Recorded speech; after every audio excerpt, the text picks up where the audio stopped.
At 300 hours in the North Sea, the radar picture changed in one sweep. A Russian task group was moving west under radio silence. No lights, no warnings, just steel and intent cutting through black water. The Royal Navy didn't broadcast a challenge. It didn't rush in loud. Instead, HMS Dragon slid into position miles away while a Merlin helicopter lifted off into the darkness and an Astute-class submarine waited where no one could see it. Russia thought they were sailing free. They didn't know the UK had already locked the sea around them. At 300 hours, the North Sea looked empty. No flares, no radio chatter, no warning shots. Just black water stretching to the horizon and a cold wind that made even the strongest steel feel fragile. On the surface, it was a normal night patrol, routine navigation checks, quiet engines, steady course. Then the radar picture changed. A cluster of contacts appeared far out beyond the usual shipping lanes. Not commercial, not fishing boats. Their spacing was too clean, their speed was too controlled, and their silence was the loudest thing on the screen. A Russian task group. No lights, no AIS, no friendly calls, just moving west like they owned the sea. Inside the operations room, the atmosphere shifted instantly. No panic. Royal Navy crews didn't do panic, but every voice became sharper, every movement more precise. A single order cut through the calm. Confirm tracks, classify. Seconds later, the data stabilized. One large warship leading, another trailing, a support vessel keeping distance like a shadow. The formation was deliberate, not random, not lost. This wasn't a ship passing through. This was a message. The Royal Navy didn't respond with noise. There was no dramatic radio warning, no loud challenge across open channels. Because the first rule of hunting at sea is simple. If they know you're watching too early, you've already lost control of the operation. Far to the south, a British destroyer held steady on a parallel line. HMS Dragon, a Type 45 air defense ship built to track threats long before they became visible. Her radar systems didn't blink, they didn't guess. They painted the ocean in perfect geometry, turning darkness into information. Above the deck, a Merlin helicopter sat ready, rotor still, crew strapped in, waiting for the single word that would send it into the night. The Merlin wasn't there for show. It was there because surface ships didn't win these games alone. And somewhere deeper, far deeper, another piece of the board was already in place. An Astute-class submarine moved in silence beneath the waves, where no radar could see, where no camera could record, and where the only thing that mattered was sound. The submarine didn't chase the Russians like a predator sprinting after prey. It positioned itself like a trap. The Russians continued forward, steady and confident. Their formation held. Their speed stayed consistent. No sudden changes, no hesitation. They acted like a force that expected the sea to stay quiet. They didn't know the sea had already become hostile. Because while Russia sailed west thinking it was free, the Royal Navy was doing what it did best, controlling the space without ever needing to announce it. This wasn't going to be a loud confrontation. This was going to be a silent operation. And by the time the Russian ships realized they were being hunted, the UK had already decided where the encounter would end. The Russian formation held its line like it had rehearsed the route 100 times. No unnecessary turns, no speed changes, no radio transmissions leaking into the airwaves. They moved with the calm confidence of ships that believed the North Sea was just another corridor. Cold water, empty horizon, nothing to fear. But confidence at sea is dangerous, because the ocean doesn't warn you when you're being watched. On HMS Dragon, the operations room was lit in soft red glow. Screens showed tracks and vectors like a living map. Every contact had a number. Every number had a story. The Russian group wasn't close enough for visuals yet, but it didn't matter. In modern naval warfare, the fight begins long before anyone sees anything. Maintain distance, came the quiet order. No provocation. The Royal Navy didn't need to show teeth. Not yet. Dragon stayed on a parallel course, far enough to avoid escalation, close enough to control the picture. Her radar continued to paint clean returns, but the ship's real advantage wasn't the sensors. It was discipline. Because discipline meant patience, and patience meant the Russians would keep moving exactly the way the UK wanted them to. Above deck, the Merlin helicopter finally spun up. The rotors bit into the air, sending spray off the sea like shattered glass. It lifted into the night, low and fast, running without drama. No spotlight, no heroic flyover. Just a silent shape climbing into the night to do the job that ships alone couldn't. The Merlin's mission wasn't to attack, it was to confirm, to see what the radar couldn't, to listen for what the Russians were trying to hide. The helicopter carried sensors designed for one purpose, finding the things that didn't want to be found. Down below, the sea told a different story. The Astute-class submarine was already in the grid. It moved at a speed so slow it barely disturbed the water, its crew listening through headphones, reading the ocean like a language. Every propeller had a signature. Every hull had a rhythm. The Russian ships above weren't invisible down here. They were loud, even the quiet ones. The submarine sonar picked up the Russian task group like a heartbeat through a wall. A deep, steady thrum, a second contact slightly offset, a third, weaker signature trailing behind, likely support.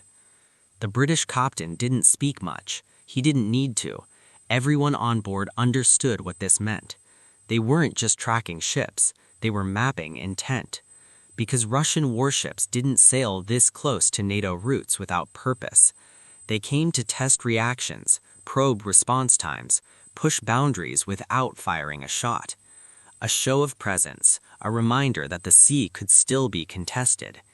But tonight, the UK wasn't going to play defense. Not openly, not aggressively. They were going to box the Russians in using distance, timing, and pressure, without ever giving them a clean moment to accuse Britain of escalation. The Merlin swept wider, feeding data back to Dragon. Bearings, speed, classification, visual confirmation of hull shapes through gaps in cloud and moonlight. The Russian lead ship adjusted course by a few degrees. Just a small correction, but the astute crew noticed immediately. A small correction at sea is never small. It's a question, and the Royal Navy already had the answer prepared. Because the moment Russia changed its line, the silent operation became something sharper. Not a shadowing mission, a containment mission. And containment at sea only ends one way, when the hunted ship realizes there's no longer any safe direction left to run. The Russian course change was subtle, just a few degrees to the south. The kind of adjustment that could be explained away as navigation, weather, routine operations. If anyone asked later, it would sound harmless. But harmless wasn't what it meant. On HMS Dragon, the tactical screen updated instantly. The Russian lead ship's vector shifted. The trailing contact followed. The support vessel lagged half a beat behind, correcting late like it was waiting for confirmation.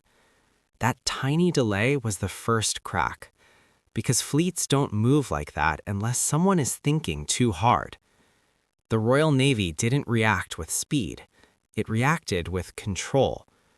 Dragon held its line, steady and quiet, staying just outside the range where things could turn ugly fast. No aggressive sprint, no dramatic turn-in. The message was simple. We see you. We're not nervous. Keep going. Above, the Merlin helicopter dropped lower, riding the darkness like it belonged there.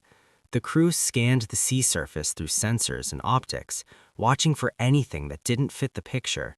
Unmarked craft, unusual spacing, extra wakes, anything that suggested the Russians were doing more than sailing.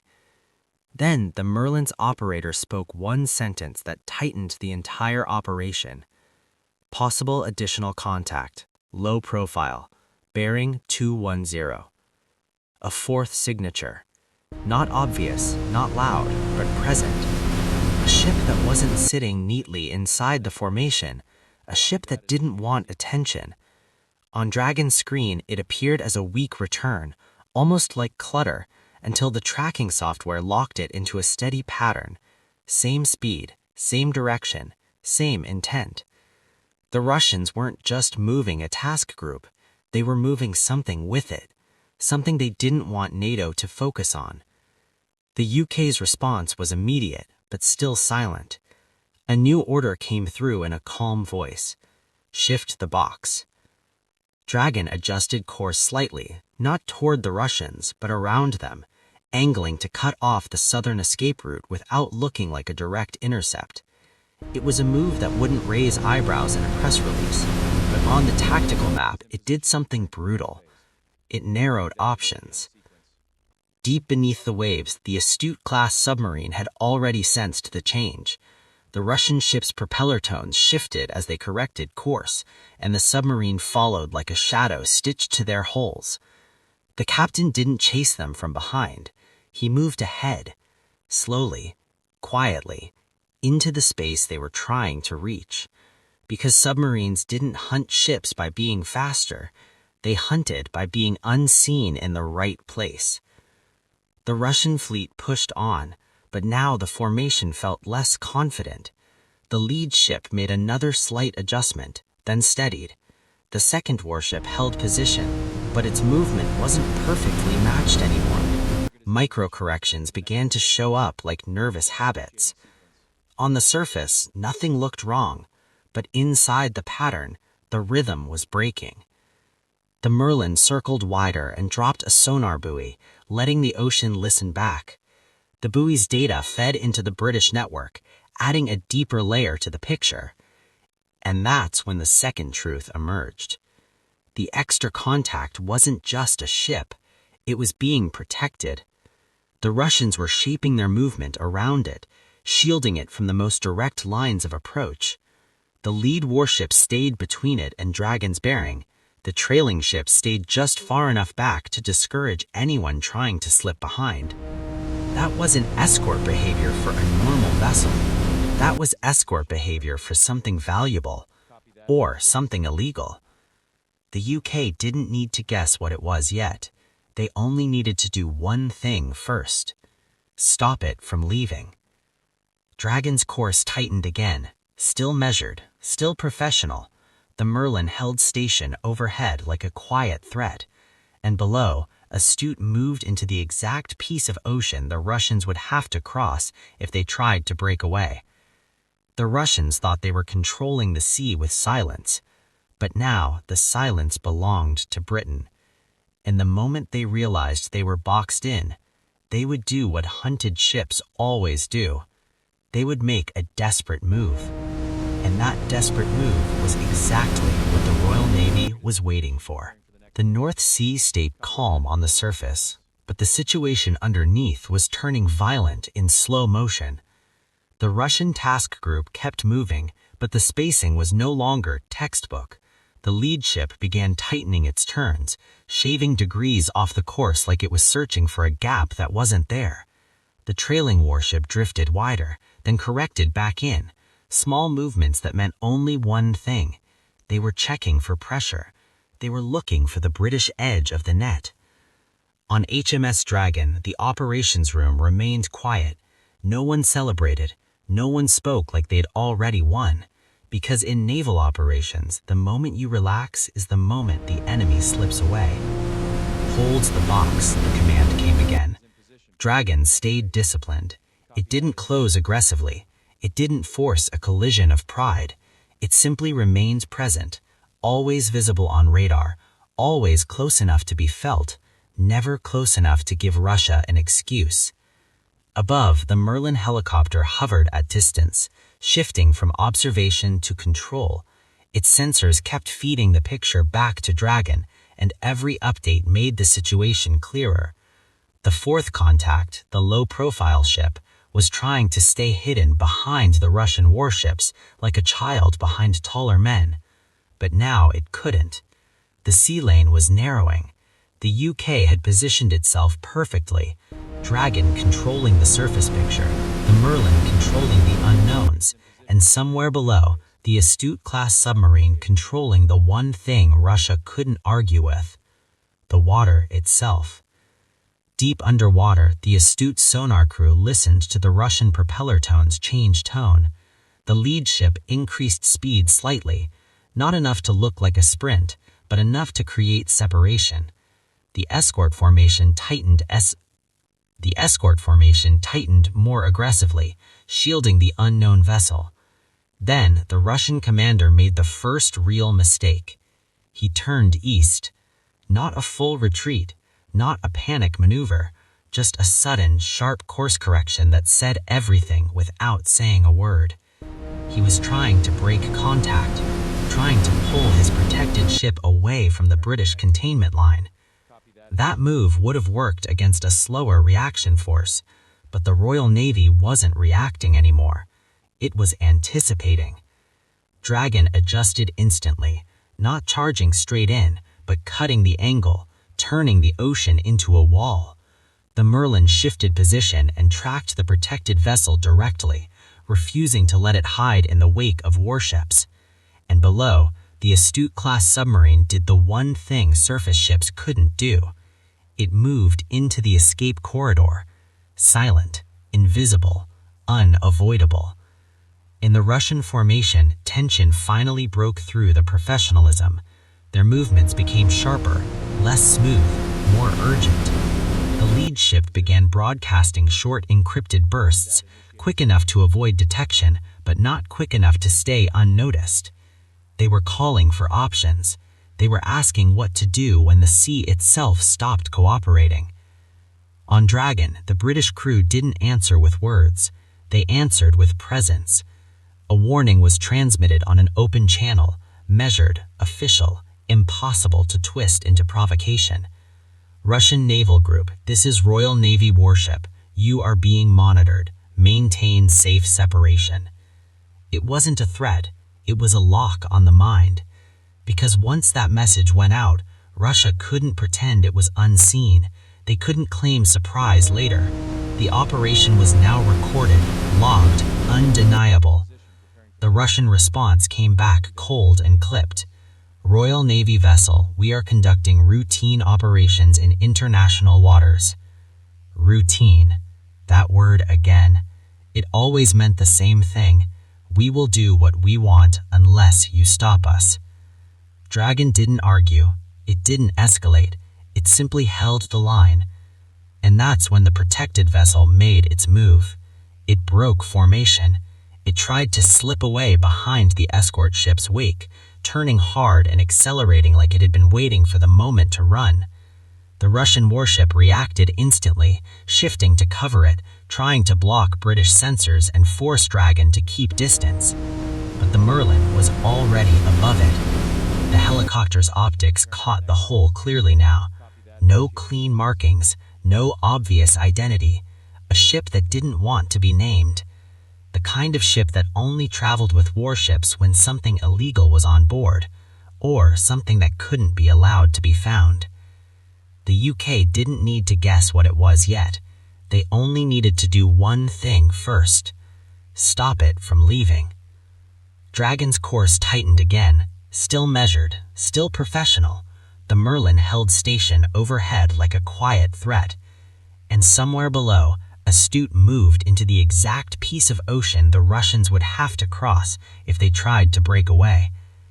The Russians thought they were controlling the sea with silence.